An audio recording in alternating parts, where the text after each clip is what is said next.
July 2022, Ukrainian defenders struck a Russian military base and ammunition depot in Luhansk. October 17, 2023, Berdyansk. At least 9 helicopters were destroyed, along with other strategically important targets. The PK is just swearing. Something else is flying over there. New December, a Mi-8 helicopter was damaged. This is just a small part of the work done by the American system and the real nightmare for Russian HIMARS. For over a year now, the occupiers' depots and the expensive equipment in the rear have not been able to stay safe. Everything here got blown apart. Something hit us. Different types of munitions are used during the attacks. In particular, on October 17th, HIMARS attacked the occupiers with an ATAC mass missile, which was yet another red line for the Russians. Recon took off. And this is just the beginning. Very soon, the occupiers in Ukraine will face yet another extremely unpleasant surprise. The GLSDB munition. Reuters reports that even the US military will see and be able to test these newest bombs and missiles for the first time only at the end of December. After that, the munitions will be sent to Ukraine. Tentatively, we're talking about the spring of next year. So what is this remarkable bomb missile that Ukraine is waiting for so eagerly? This weapon, well, let's put it this way, depending on the quantity and scale of its use, it could change the course of the war both operationally and strategically.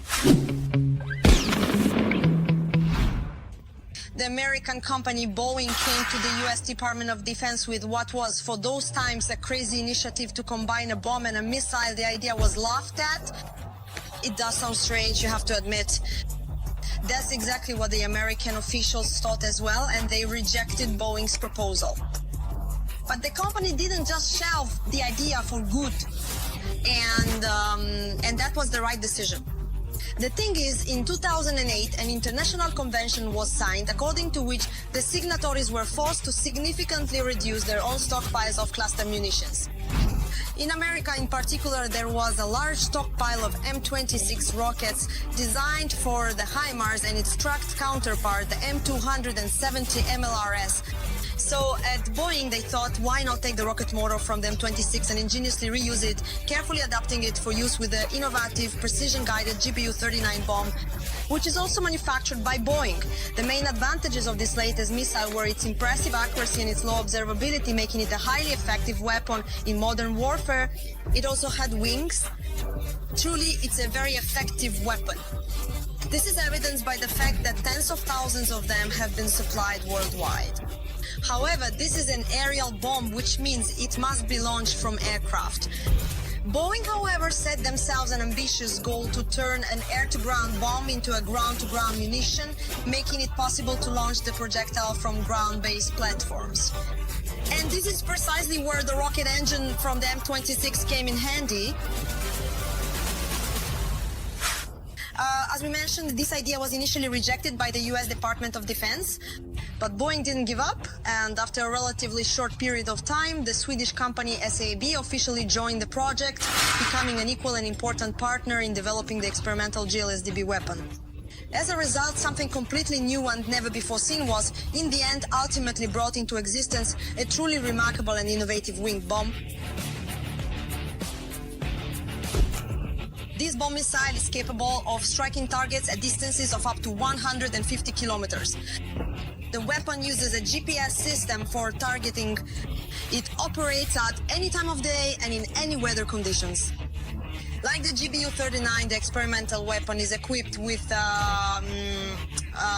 wings that deploy in the air, increasing its range. Another important advantage is its accuracy.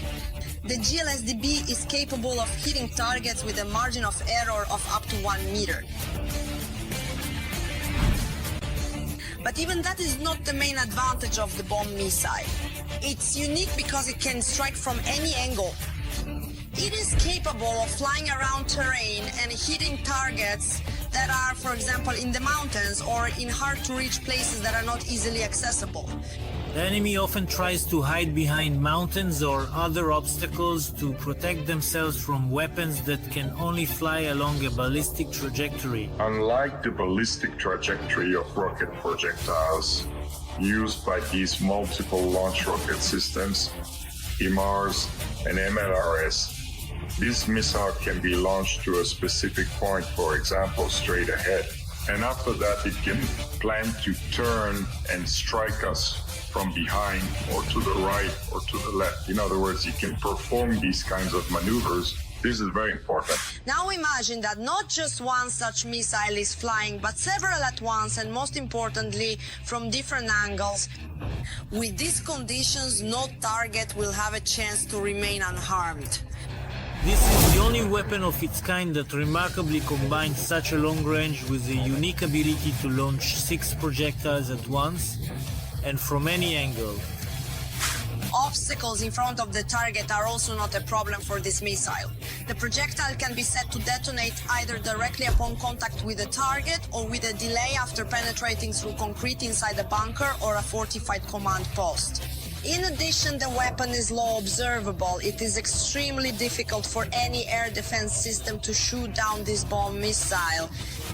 Only the Russian air defense system is theoretically capable of this, and even then only in words. More than once this year, the Russian Ministry of Defense has reported shooting down such experimental weapons, or rather about shooting down experimental weapons that don't even exist in Ukraine yet. Air defense systems intercepted 6 rockets from HIMARS and GLSDB multiple launch rocket systems. In the past 24 hours, air defense systems intercepted 4 rockets from the HIMARS multiple launch rocket system and 1 guided GLSDB rocket. Despite the inconsistencies, the Russians keep boasting about their victorious interceptions, and now they're also talking about a new system that supposedly won't let any HIMARS rockets through. They're talking about the so-called Pol 21 system, which jams the GPS signal of drones and missiles. HIMARS rockets in particular, as well as the experimental bomb missile, rely specifically on this signal. But there's no need to worry much about the Russian Pol system. In reality, successful HIMARS strikes in recent Ukrainian armed forces operations show the much vaunted Russian system is clearly not as powerful as the Russians claim. As mentioned, the GLSDB missile's range is 150 kilometers. The ATACMS missiles the US gave Ukraine have a similar range, but there's a nuance. There aren't many ATACMS in Ukraine, at least by official data. On top of that, it's not possible to produce them quickly. But these bomb missiles can be assembled fairly quickly, and that's not all. The experimental model has another advantage over ATACMS, a rather low price. According to open source data, one GLSDB missile costs approximately about $40,000, whereas an ATACMS costs around $1 million. That's a huge difference, wouldn't you agree? All this means that there will only be more explosions in the temporarily occupied territories, especially in Crimea. And we'll definitely tell and show you in future episodes what other weapons Ukrainian defenders are using to drive the invaders from our land. So make sure to like this video and subscribe to the channel so you don't miss new episodes of Arsenal.